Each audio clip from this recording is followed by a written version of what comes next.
Hi, everyone. Welcome back to another episode of the Mama Project podcast. I have Katie Bacarella here today. She is a fellow P&PA coach. Just found out she's an OG P&PA P&PA coach. She was part of the first cohort when Brianna Battles first came out with the certification. So I'm excited to talk to her about her experience with that. She's a pelvic floor physical therapist, and she really utilized her experience in pregnancy and postpartum. That was really the catalyst for her to specialize in pelvic floor PT. So, Katie, thank you so much for being here. Thanks for having me on. I'm super excited to be here. Yeah, so Katie's in Michigan, and I want you to tell us a little bio of who you were before you had kids and before you found PMPA. Sure. Growing up, I was always active. I rode horses, I was a swimmer, I was a runner for most of my high school career, and I ended up running in college as well too, where I met my husband. We both went to Albion College, which is a small liberal arts school in Michigan, and we both majored in athletic training, which is basically rehab for athletes. I decided that was not what I wanted to do forever. I didn't want to work nights and weekends all the time, so I ended up going on to physical therapy school and thinking I was going to go into outpatient ortho and sports, especially with my background in athletic training. And then right around the time I graduated from PT school, my husband opened his CrossFit gym. So we had both been doing CrossFit at that point for about 2 to 3 years. We've been doing CrossFit and we were very much entrenched in it. There wasn't a local affiliate in our town. We were going to another affiliate who was 20, 30 minutes away. And we loved the affiliate, but it was a bit of a hassle to have to drive up there. So we ended up opening our own affiliate, which will be open for 10 years come next month, which is pretty exciting. And so I was just living the dream. I was working full time as an outpatient orthopedic therapist. I was doing CrossFit, helping my husband with his gym. I got my L1 a few months after we opened, so that way I could start coaching some classes. And then a few years later, I got my L2. So both my husband and I hold our L2s. And I think we're some of the only coaches in our town that hold the L2, which is pretty cool. And so we were just hardcore into CrossFit, and we decided we were ready to start trying to have a family. And so we got pregnant with our first one. Um, I thought I'd just, go by how I feel. And, I wasn't going to do sit ups or any of the stereotypical things. My OB said, just keep doing CrossFit, what you've been doing. If you've been doing it, you're fine to do. And then I realized that that wasn't necessarily the case. I think in particular, I remember we were doing a 400-meter warm up run one day, and I was running, and I was like, I feel like I'm going to pee my pants. Like, this doesn't feel normal. And I had found Brianna's stuff on Instagram. I think at that point, Lindsay Valenzuela was one of my favorite CrossFit, like OG CrossFit athletes. And she worked with Lindsay during Lindsay's pregnancy. And so that's how I came across her originally. So I reached out and she recommended that we do a consult. And so do a consult, we started talking about, what I was doing as far as working out, how I was feeling and everything. And, I was like, I want to keep running. I want to keep jumping rope and doing these things and workouts. And I remember Brianna says to me, well, why do you want to keep doing those things? And then I was literally like, I didn't know what to say. Like, I was like, I guess because I've always done them, I feel like I should be able to do them throughout my pregnancy. And then we started talking more about really that athlete mindset, which I feel like is a huge part of training during pregnancy with the active population. So from there, she told me, said, I'm opening a certification up, and I think you would be a really good candidate to take this certification. So I did it, and I loved the certification. I thought it was so thorough. It was so much more information that there was at all at that time. I think at the time CrossFit had like a one-page handout on like, here's a movement and here's a substitute for it kind of thing. Like, it was very black and white and there wasn't a whole lot out there. So Brianna's course was so much more information about this population that no one had access to previously. So I really adopted that, and I started using it on some of the women in our affiliate who were pregnant or who were early postpartum, and helping them get back into doing CrossFit in the way that they wanted to. And so I trained all the rest of my pregnancy doing CrossFit, and delivered our daughter. And then a couple months later, got back into doing CrossFit after going through one of Brianna's programs at that time to rehab myself back. Around a year postpartum, I decided, well, it was earlier than a year, but a year postpartum, I took my pelvic floor course. I decided that that was something I wanted to do after I had Victoria, our oldest. I went and I had a 8-week postpartum checkup with a pelvic floor PT who was based out of the Lansing area. So she was about 2 to 3 hours away from me. I didn't know anyone else. So I had found her and I had started kind of talking to her. And so I went and saw her and she became my pelvic floor mentor. And we talked about stuff and she kind of gave me some guidance on where to go as far as getting back into CrossFit. But she had no idea. She didn't do CrossFit or had any idea of some of the movements I was talking about doing. And then as we worked together more, I would come back periodically for a checkup. And she said, you should really become a pelvic floor PT because you can service a whole demographic so much better than I possibly could at this point. So that really kind of planted the seed. If you would have asked me in PT school if I wanted to do pelvic floor, I would have said, heck no. I want to do outpatient ortho, sports. I remember we had a lab where we were exposed to pelvic floor and it was literally, we were just externally palpating our partner's coccyx. So like literally just between their cheeks, like pushing on the table in there. And me and she was one of my good friends. And we were both just like, I don't think so. Like, I just can't even imagine getting all up in someone's business like that. So I was like, this is never going to happen. And then lo and behold, a few years later, I'm taking my first level 1 course and I started treating pelvic floor patients at that point. So that was in 2018. Yeah, 2018, I started treating pelvic floor. So I've now been treating pelvic floor for about 5 years. And I was treating patients for 5 years prior to becoming pelvic floor. So I've been almost 10 years working as a PT, so same as the gym. And then from there, it just kind of grew. I worked for a private practice in town doing a combination of pelvic floor and ortho. And then I would coach at our affiliate. I coached CrossFit classes. I coached gymnastics class. I coach like a rehab and accessory based class for individuals who are maybe dealing with some aches and pains, and all while juggling that with having a kid. And then we had another kid. COVID happened, so we have a COVID baby. And after COVID, things were just weird with the dynamics of having 2 kids and needing the flexibility in my work. And so my husband and I talked about it, and we decided to give it a go of trying to open our own clinic within the gym. And so that brought about Move Physical Therapy, which is the clinic that I own and has been open for 2.5 years now. It's based inside my husband's affiliate. And about a month after we opened, we discovered we were pregnant with our third. And so that first year was crazy. And it was me and a physical therapy assistant who I'd worked with previously, pretty much doing everything. And then I went off and had our third child and took a couple months off, came back, started working again. And now the clinic has grown to, we have 3 other part-time pelvic floor PTs. And all throughout that time, all my pregnancies, postpartum, always doing CrossFit. Excuse me, less frequently with more kids. It's been harder to find consistency with training, but being able to CrossFit throughout all 3 of my pregnancies and then coming back to postpartum, this is my happy place as far as it gives me that break for my kids, break from the business side of things or focusing on patients and just letting me be me and feeling in control of my body. I actually became, after my first one, was the fittest I ever was. Like I got my strict muscle up after my first pregnancy and I was lifting the most weight I had ever lifted. And so I haven't gotten quite back to that yet.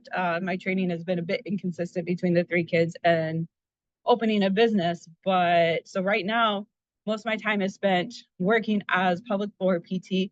I do coach a little bit at our affiliate. And then I also, in the PPA sense of things, I work with pregnant and postpartum women from a physical therapy standpoint, but even for women who aren't necessarily interested in pelvic floor therapy, sometimes we just do consultations periodically throughout their trimesters and then into postpartum as well too, just to provide them with a little guidance and feedback as far as where they're at, maybe some considerations we need with moving forward, modifications, things like that. All right, let me jump in because there's a lot to unpack there. Give us Yeah, sorry, a I just word yeah. vomited all I was over like, you. I was like, before kids, then we went into the kids and everything, but that's okay because we're gonna go back to your pregnancy experience and everything like that because I think there's a lot of CrossFitters out there. There's a lot Yeah, of women who are getting pregnant postpartum, and so they see a lot of misinformation out there about, working out during pregnancy, and you're given very dogmatic advice still. Like, oh, just keep doing mhm, what you're doing, but certain things in CrossFit don't feel good, right? Or just, listen to your body. Well, what am I exactly listening to? So, bring us back to your first pregnancy and yeah. how you knew that, like, okay, like there must be more to this because this doesn't feel like right or the same, or like when did you start to like question things, I guess, in that first pregnancy? Yeah. So I felt like probably in the middle of my second trimester, and that's kind of when I started to reach out to Brianna because as I started looking at her stuff, I'm like, huh, like I never really thought about like giving up certain things. I just thought, like, oh, don't do sit-ups or don't do toes to bar. Like I discontinued those, I think around like the beginning of my second trimester. I remember I did the open workout that year, so it would have been 17.5, I think it was, and it was chest to bar pull-ups and snatches. And I remember like doing the chest to bar pull-ups, and at that point I think we announced we were pregnant like a couple weeks before, so I was probably only like 14 or 15 weeks pregnant at that point, and I was just like, they felt okay, but I was like, man, like I just feel heavier. Like they feel harder versus the barbell felt great. Like, give me a heavy barbell. This feels awesome. And like I said, my midwife was like, oh, just keep doing what you're doing, listening to your body. And well, I have an athletic background, and most athletes I think would agree with me that you can push through pain. I mean, that's pretty much what we train to do, right? In practice or games or races or whatever, is we push through pain so that way we can, get the win or achieve the best possible outcome. And so I was trying to figure out like, do I just push through this because like I'm this fit person? I've done CrossFit for so long. Like everyone's expecting me. Like people are telling me like, oh, you're just gonna like pop that baby out. You're gonna have no issues in labor. You're gonna bounce back right afterwards. I remember one person telling me after Murph that year, like, I think you're the first pregnant person I've seen with abs, and that baby's gonna come out just jacked. And it was kind of hard to like manage like the expectation side of things a little bit because I felt like here we are, my husband owns an affiliate and I've been doing CrossFit, this is 2017. I've been doing CrossFit since 2011, 2000, yeah, 2011 at this point. So I've been doing CrossFit for well over 5, 6 years. Like I can do all these things RX, like I'm the strong athlete. So I should be the strong athlete throughout my pregnancy. And there's no reason why I shouldn't be able to lift this weight or do these movements because I've always done them, like without even thinking about my pelvic floor. Or I think diastasis was just getting out there a little bit, but I didn't really understand any of that stuff. We had talked about diastasis in PT school. One of our classmates had been pregnant. And so they showed us like, this is what diastasis is, but like no context as far as what this means other than it is the thinning of the linea alba between the two sides of the rectus. And so I was just kind of bumbling along. I felt like trying to figure out how to swap things because I should know. I'm a physical therapist and I'm a CrossFit coach. Like I should know how to do this. And I didn't. And so working with Brianna really Yeah, made me so think. how far along were you when you decided to reach out to her? I think I was probably around 20 weeks. I think I was probably about halfway through my pregnancy because I think I reached out to her.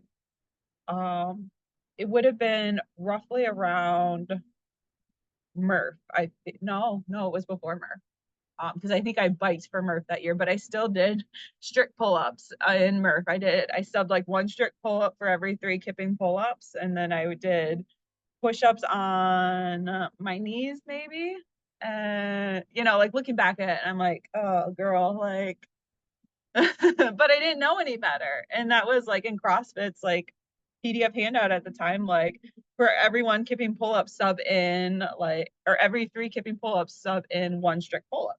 That was the recommendation at the time. And I didn't know any better. I didn't know anything about pressure management, or like, I think I found later on some pictures of me doing Murph pregnant that year.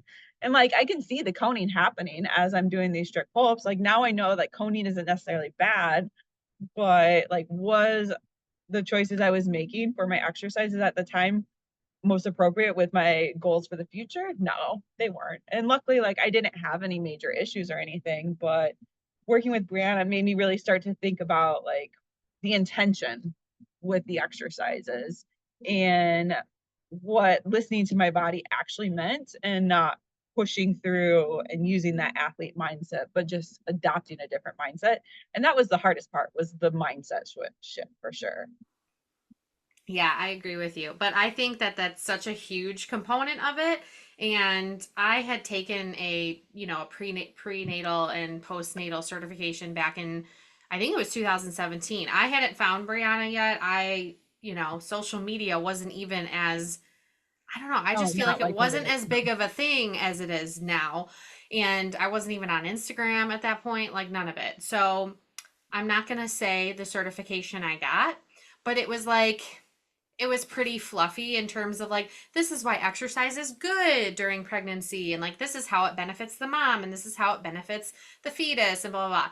And I just appreciated Brianna's certification so much because it was like, yes, we know exercise is good for the mom, yes, we know exercise is good for the fetus, but like, here are all these other things that we need to talk about. Like, we need to talk Yeah. about your athlete brain, and we need to talk about core and pelvic health during pregnancy and how it's going to help you for your long-term athletic performance, right? Yeah. Like those sorts of things. And I was like, "Oh my gosh, this certification was like made for me. This is awesome." So tell us a little bit about the rest of your pregnancy, like, after talking to Brianna, how did you adjust things? And then how was birth and, postpartum for you? Yeah, so, after talking to Brianna, like, I tried to really hard to, like, switch, like, I think running and jump rope were some of the things I took out, probably the first after talking to Brianna, because those were things that felt like they just didn't feel right anymore. Like, I remember trying to do single unders one day, and I felt like a ton of pelvic pressure. I was like, this doesn't feel good. So I think I probably shouldn't do this anymore. And so I was able to like start swapping more things out at that point, feeling more confident in that these are the best decisions for my body with what I want to do. And that the goal is that being able to get back into CrossFit postpartum and to at some point achieve my previous level of fitness that I had before this pregnancy. And so I remember my last workout I did during my pregnancy, I did it on a Thursday, and I went into labor on Saturday, which was my due date, and then delivered on Sunday. So the last workout I did was a variation of Nancy. And so I did overhead squats because overhead squats felt great to do. And then I biked because I was super large and in charge at that point. And I remember feeling good, like tired, but good. But then again, like this is another soapbox I get on with my patients and clients. Like there's not really great, at least for where I'm at in my experience, like as far as like labor and delivery prep and support for women. Like I think I took like the local like labor and delivery class at the hospital or something. But going into labor and delivery, like I had no idea what I was doing or how to even manage things. And obviously, like I come from an athletic background, athlete mindset. Like I want to go for that natural, unmedicated vaginal delivery. Like that's the goal, right? That's the gold standard. And so I went into labor and we went to the hospital, and it was late at night and I just wasn't progressing because I was so tired. So I ended up getting some pain medication to sleep a little bit, and then eventually opting for an epidural because I just couldn't manage my breathing. And I was like, there's no way I'm going to get through this at this point. And so then our daughter was born later that day. And it was like, just for anyone who has kids, they know like when your first child is born, like just like something opens up inside of you that you never knew was there before. And she became like, felt like my everything. And like looking back on it now, like 100% I had postpartum anxiety and probably a little depression in that initial time postpartum. And, before I delivered, I had talked to my sister-in-law who she was telling me about her experience with my nephew. And she said, I cried for like the every day for the first 6 weeks after he was born, like just trying to figure out breastfeeding and postpartum and everything. And I was like, oh, wow, like that's kind of intense, but I don't think that's going to be me. Well, I didn't cry every day for 6 weeks, but for sure had postpartum anxiety and some depression in there. And unfortunately, I didn't really think it was anything to be concerned about and didn't seek out treatment until probably like 8 months postpartum at that point. It was well into the next year. And so looking back, like I wish I would have done that for myself because at times I feel like I was kind of robbed a little bit with that initial postpartum period for our first. And for her as well too, that she didn't have a mom that was calm and living in the moment with her. Like I was worried about her nursing and I was worried about her sleeping. She was not a great sleeper. She was a colicky baby. And, I wonder how much of that manifested because of how I was feeling and how I was projecting what I was feeling out into the world. And so I wish, like, looking back, like my second and third experiences were completely different.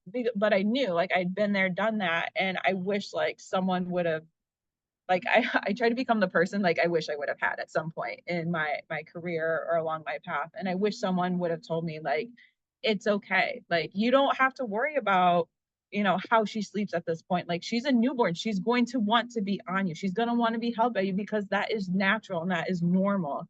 Instead of thinking like, oh, well, like I should be able to lay her down because everyone says like, that you should be able to put newborns down and I shouldn't have to hold her and carry her around all the time. And like all these things that other people were saying that I was taking that was the right way instead of listening to my gut and my intuition with my baby. And so I regret not having the knowledge for that postpartum. So I struggled with postpartum anxiety was the big thing. Like not like that I wanted to harm myself or anything, but I was like I put the baby down to bed and like I would keep checking to make sure she was breathing and that she was okay kind of thing. Or like if she took like a really long nap during the day, like a 3-hour nap, like I remember at one point my mom and my husband literally having to keep me from going in the nursery to get her because I'm like, it's been 3 hours since she nursed. Like she needs to get up and nurse. And they're like, no, like she's okay. Like let her sleep. It probably didn't help that on our first visit to the pediatrician after coming home from the hospital, they weighed her and they said that she had lost too much weight. And so it freaked me out about, they were questioning me about is my milk coming in and they wanted us to start formula feeding and supplementing. And so I started pumping and we had come back the next day for a weight check and we come back the next day and the scale that same scale they had used the day before said that she had gained over a pound in 24 hours, which is not possible. So I looked at the pediatrician. I said, is that possible? And he said, no. And so he apologized, like their scale was off that first day. But I think like that's just spiraled this like, am I doing what's best for my baby? Like, am I being a good enough mother? Because I feel like I don't know what I'm doing. And I think that's how a lot of first time moms feel.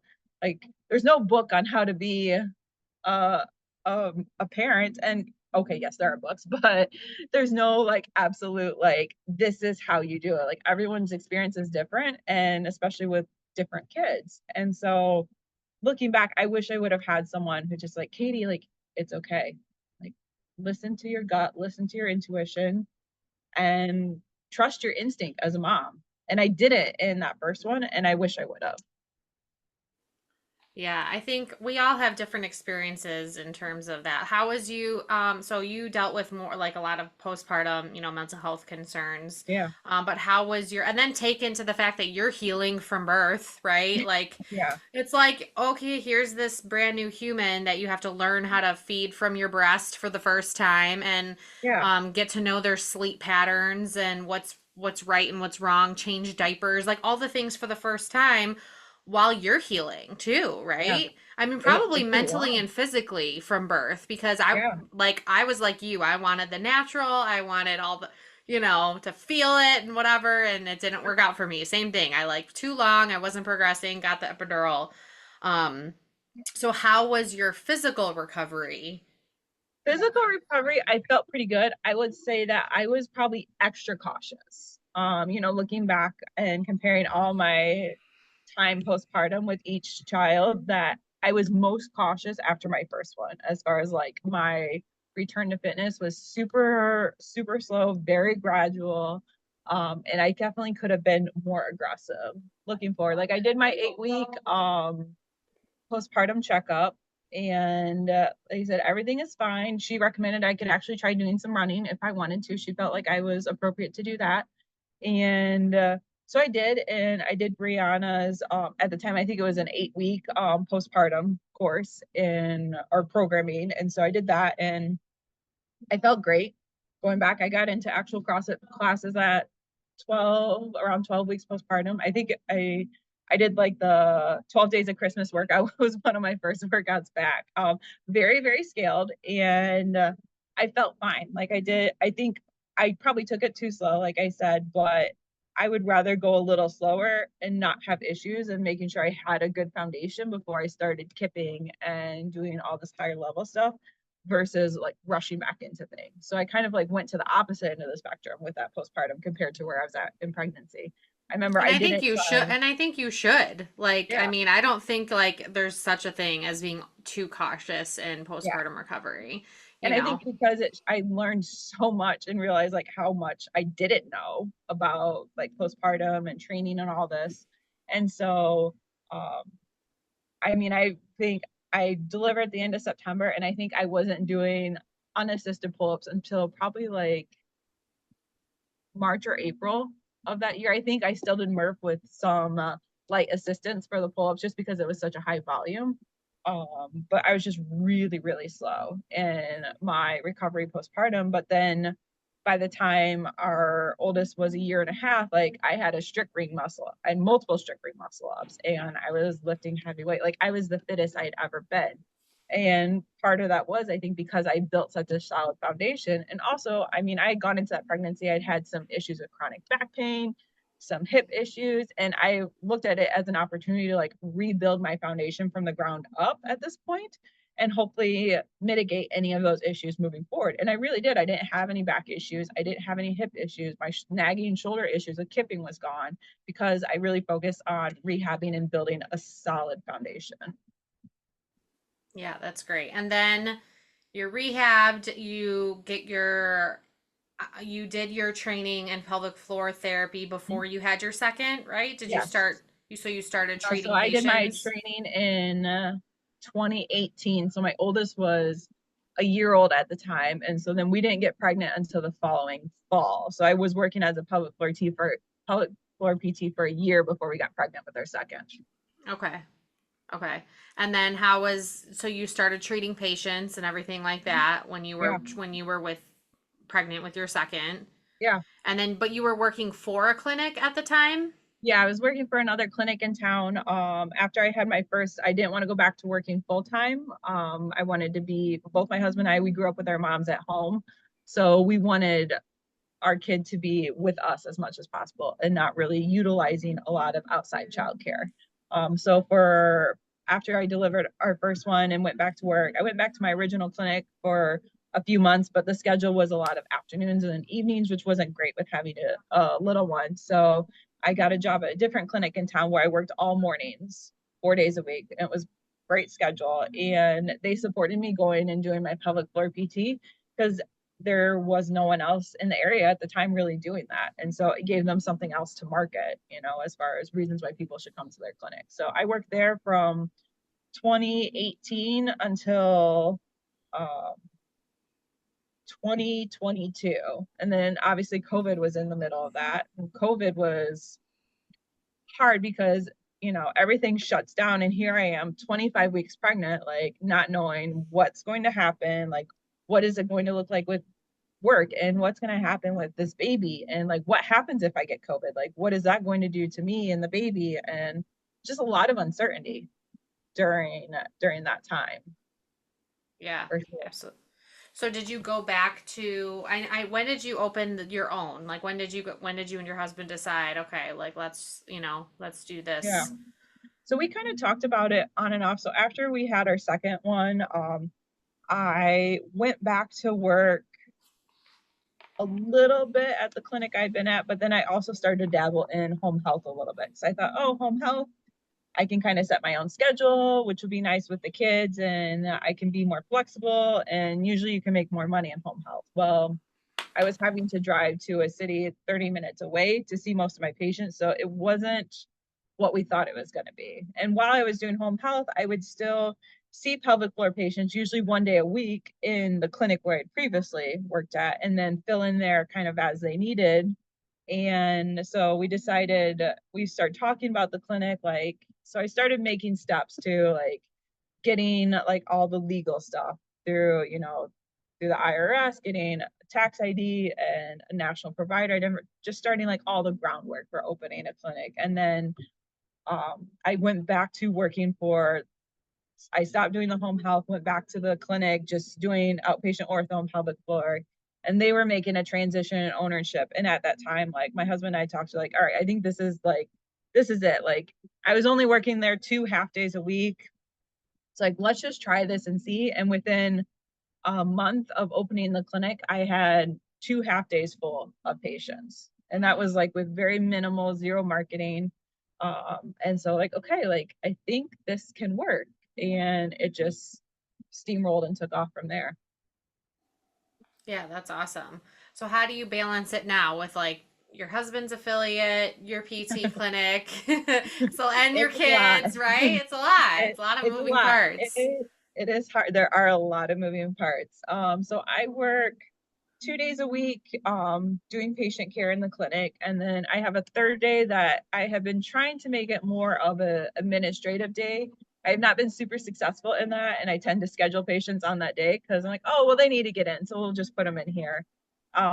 It's helped that I've been able to hire some really great staff. So like I said, I have 3 other pelvic floor PTs that work for me. They each work one day a week, which is nice because I was able to offload my schedule a little bit because they were now here and could see patients. And then so I do my 3 days of work a week. On those days, our kids go to their elementary school they call it summer camp, but it's basically summer childcare. So they go there, they get to play with their friends. Our youngest goes to daycare at the same place as well too. So I love it. It's a one-stop shop, drop off and pick up for me. That makes it easier. And then I have been most successful trying to like schedule in my workouts on I have to put it in my schedule. So one of the days that I'm at work, I do make a point to work out our 8:30 a.m. class. And then the other days I usually kind of plug in here and there. I almost always do our Saturday morning class. That's like my husband recognizes, thankfully, that I'm the one who's with our girls the most. And so he has helped me prioritize getting in to do my fitness, which is incredibly helpful. If I didn't have that support with him, I wouldn't be able to work out the way that I do get to work out. So, so I work out usually Saturdays and then one day on my work day, and then usually try to get in 1 or 2 other nights a week. So 3 to 4 times a week is where I'm at. I have found I do better if I prioritize, like I have to look at like the whole day as a whole. Like Mondays are just a super busy day at the clinic, and then our 2 oldest have gymnastics that day. And so like I just don't have the energy to work out on those days. And I have to protect my energy at this point because if I kill myself at work and in the gym, like what's going to happen? Like my 3 kids are going to run me over when I get home, and then I can't be present for them. And I want to be present for them. Like that's really important to me. My family is one of the most important things for me. And owning my own clinic has made it easier to set boundaries and like, nope, like this is my work time. And like when I, after we get off this call, like I'm going to be going to pick up our kids from school, and like I'm going to be out of work mode. Like I know like my office admin, she can handle anything that comes in on the phones or the computer. I've got a great one. So she handles all that stuff. I don't have to worry about it. My other therapist who's here working right now, I don't have to worry about her. Like once I step out of the building, like I'm clocked out until I come back into work the next day. And so it gets a little hectic or tricky because the gym and the clinic are in the same place, and it's both our workplace and our workout place at the same time. So sometimes it's hard to separate the two, and I'm here and I'm trying to do a workout, but then I'm thinking about all the work stuff that I need to do on top of that. So that is still like I'm trying to figure that out. But right now, like with fitness, I'm not trying to be the fittest I've ever been at this point. Like I'm in a chapter of my life where I'm just trying to work out so I feel good, and also that I'm setting an example for our three girls that, we've come to terms that God wants us to raise strong women, and that's why he's blessed us with all girls. And we have a kids CrossFit class, and seeing our girls in those classes and working out, and like to them this is just their norm, that that mommy works out and that they work out and that we talk about how strong they are, and like the emphasis on just like it's okay for them to be strong. I remember growing up, like I have more of a stocky build, and like feeling self-conscious because like I have broad shoulders, and like I wasn't as petite as some of my friends, and being self-conscious of that and comments that people would say, and not knowing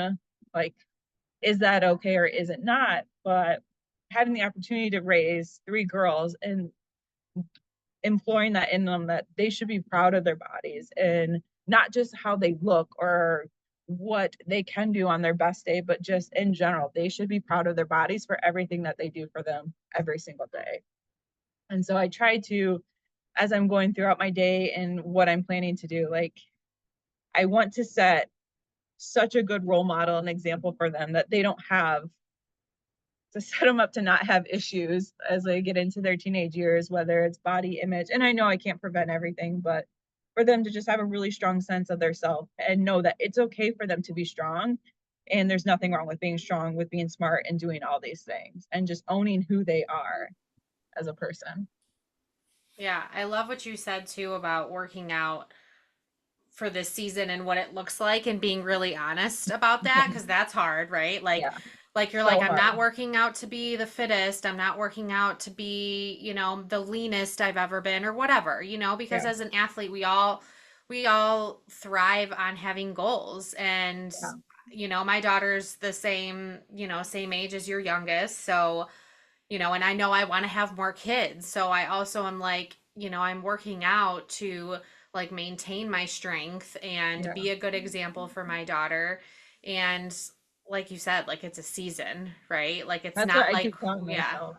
yeah. I And had a like, conversation with she's a coach at our gym, but also I've worked with her as a patient before as well. And I said, I'm not happy like with how I look physically right now. Like I'm still carrying a lot of extra weight, and but I also know like my nutrition is terrible because it's half the time it's just whatever the kids' leftovers are is what I'm eating.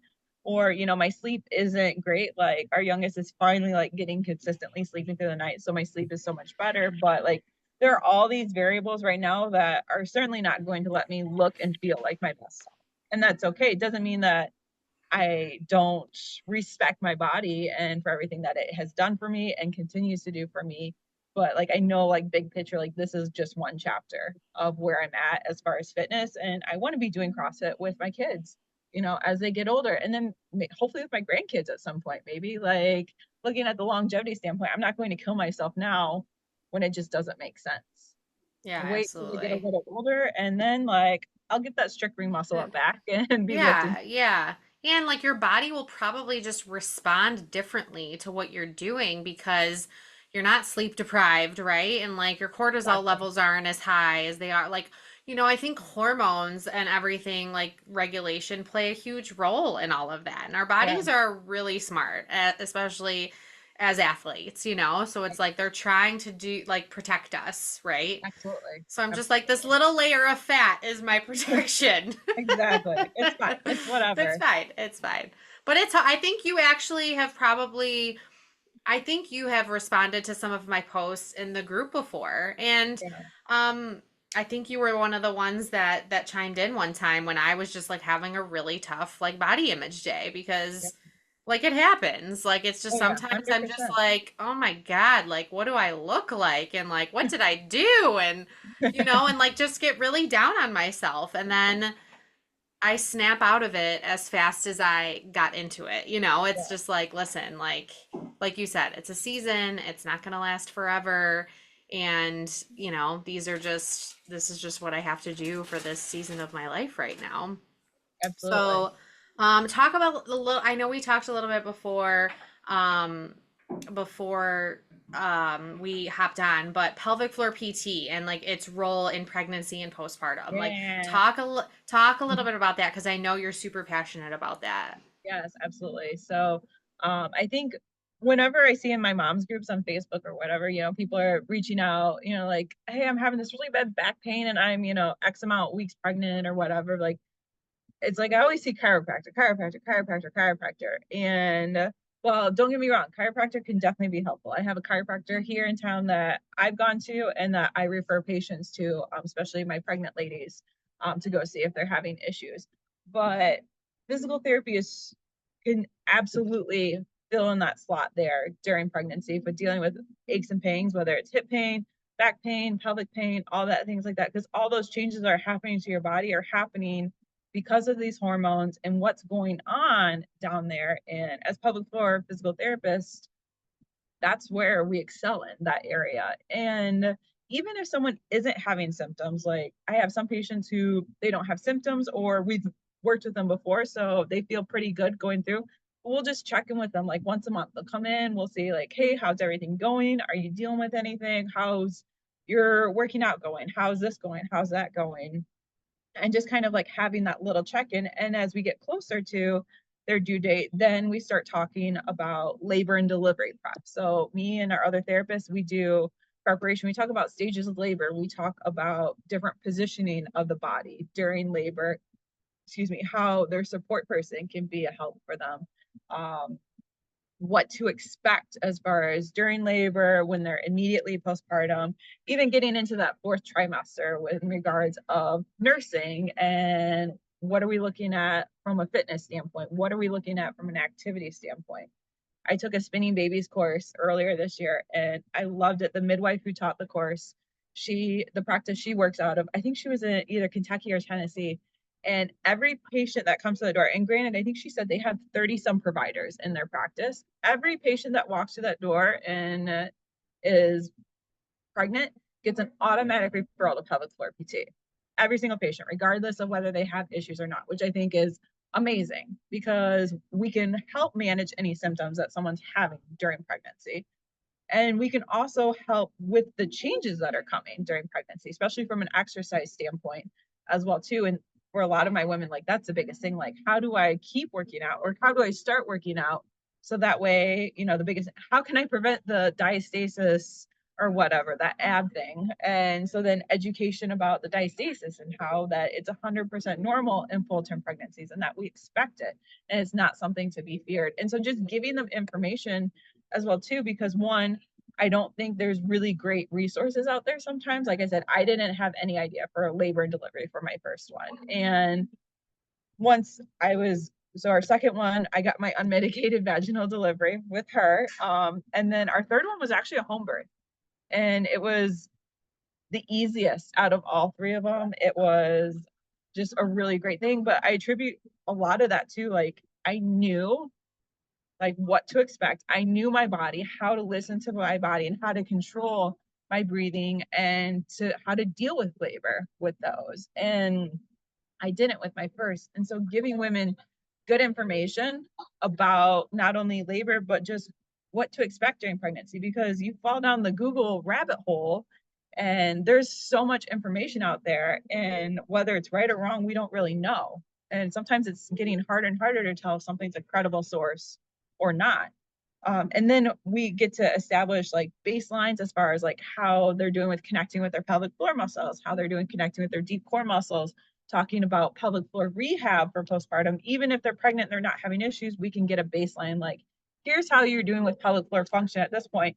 This is what your pelvic floor needs to do during labor and delivery. So we can touch and work on that. And then talking about postpartum and then hopefully getting them back in here postpartum, even if it's a one-time visit. For all mine, I just really did a one-time visit postpartum. And I went to go see colleagues of mine. Each kid I saw a different colleague, just to get a baseline for where I was at. Cause it's really hard to assess yourself down there and some guidance of where I could go. Was I okay to start running or should I wait a little bit? Should I address these things? And sometimes it's that simple postpartum is just giving someone some guidance and kind of a path to follow. And then sometimes there's more issues that we need to work on postpartum, and we can deal with those. And it's easier to deal with them earlier postpartum than dealing with them a year postpartum because someone just put them off, put them off, put them off, or they thought it was normal. Yeah, let's get a little bit into postpartum because Yeah. I um I had prolapse or have Hmm. prolapse, with my daughter, and I think a lot of women feel like they're very alone in that diagnosis. Like a Yeah. lot of people talk about diastasis and incontinence and everything, but prolapse is like, oh my gosh, like a It's a death scary thing. sentence. It's a It sounds scary just like a thing. scary thing. Yeah. Yeah. So what's your experience with with patients that you've seen with prolapse and how you treat it? Yeah. So one, like within the fourth trimester, right? That first 12 weeks postpartum, we know there's a lot of changes happening to your body in general, with just the hormones are changing between being pregnant and then labor and delivery. And then if you're breastfeeding, and also we know that you're healing as well too. In the rehab world, we say soft tissue healing is 6 to 8 weeks optimal healing. And we know that's not going to be optimal probably as a mom because you're not only dealing with healing from birth, but now you're also caring for a newborn on top of that. And you're sleep deprived and your hormones are out of whack. There's a lot of things going on there. So you're still very much healing in that first, say, 12 weeks for sure. And so a lot of changes will happen in that first 12 weeks. And like I had a mom reaching out to me recently, and I think she delivered early this month and then came back and said, like, I was just diagnosed with prolapse. Like, I'm trying to wrap my head around this. And it's like, well, it's easy for me to say because I'm on the outside here, but you're only 3 weeks postpartum. You have so much healing to happen still. And really, if we think about it, it took, 9 months, 40 weeks or whatever to grow that baby inside of you. It's going to take roughly that long for you to feel more or less like yourself again. And it could be more or less either way on that spectrum, but we got to give ourselves grace and time. And more research is coming out and showing that what we think is a prolapse is maybe not as much prolapse as what we thought. Like maybe this is just natural changes to the woman's body as she ages or if she's had children or with her hormones. And so there's a lot of stuff out there that we still don't know about this pelvic area because historically it's been a taboo area. People don't want to talk about what's going on down there. And then also like people don't want to do research on pregnant women, right? Like that's a huge liability risk there. But even like that postpartum, like it's just there's not a lot of information out there, not a lot of great information. So then now you tell someone that like, oh yeah, your bladder is prolapsing or your bladder's falling or whatever. And so then she goes to Dr. Google and like, oh my God, my bladder's falling out of my body and I'm going to need the surgery or like I'm never going to be able to lift heavy again. And unfortunately, there are going to be providers out there who say those things like you should never lift heavy again or you shouldn't lift more than X amount of weight. And that's not realistic, especially as a mom who has a baby who is only just going to get bigger. I mean, I still carry my 6 year old around at times. And if you told me like, oh, you can't lift more than 20 pounds, like that's not going to happen. My youngest one is over 20 pounds. So that's not realistic to tell mom she can't lift that much. Because you know what's going to happen is she's still going to lift it regardless, or you're going to make her so scared that she can't lift that it's going to affect her relationship with her child and how she feels about herself. So there's so much more to prolapse than just that diagnosis. I just had this conversation today with a patient that they can tell you, the degree of prolapse that you have maybe, or that you have prolapse, but that degree or how severe it looks to us objectively doesn't necessarily align with the symptoms that a patient feels. And so like you can have a very minimal prolapse and you can have severe symptoms. And you can have a pretty significant prolapse and you may have minimal symptoms. Like there's no direct cause and effect there with that. And so a big part of prolapse is pelvic floor therapy. It can certainly help with that. It can help reduce the size of the prolapse for sure, but it's really about the strategies of pressure management and making sure everything's working the way that it's supposed to. I talk about, labor and delivery is trauma to your body, regardless of how smooth it was. If it was a really easy vaginal delivery, if it was a traumatic vaginal delivery, if it was a scheduled C-section or emergency section, it's trauma to your body, regardless. Your body has to heal from it. And so, why we're not doing an automatic physical therapy referral to a body that has undergone trauma like that, to me doesn't make sense. But during pregnancy, our abs stretch, our pelvic floor stretches to accommodate the growing baby. That's totally normal. And then once the baby's out, things just don't go back to naturally working and reconnecting how they should. And that's where pelvic floor PT can definitely come in to help get us to connect with our pelvic floor, connect with our abs, and get those to coordinate together. So it's going to decrease pressure within our core. We're managing that pressure better, and that's going to be better overall for our prolapse as well too. But it's not a death sentence. But I think like for someone who doesn't know anything about that area, like it seems like it's very scary. Yeah, when you're told like you can't run. I mean, I was straight up told you should probably not run again and lifting heavies out of the cards. And like obviously I took Bree's PNPA course, so I knew better.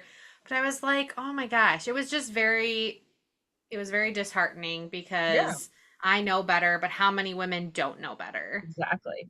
And Exactly. so I think, yeah, definitely working with a pelvic floor PT in pregnancy, like you said, once a month, like just as preventative, just even if you're not having issues, just to get a little bit more. I think the education you're doing is awesome. I think so many women they would feel better about knowing, maybe giving them a heads up about like, hey, listen, like after birth, like your anatomy changes Mhm. and right, like prolapses, some for some women it's just simply an anatomical change and Yeah, they don't have symptoms like you said. yeah, They like have a visible prolapse, but they're not feeling any symptoms. And then there's women who have a very mild prolapse with a ton of symptoms. So it's just like it's so dependent on the woman. So, yeah, yeah, I think yeah, more women just need that access to a pelvic floor PT, not only for the treatment aspect, but for the education aspect as well. yeah, absolutely.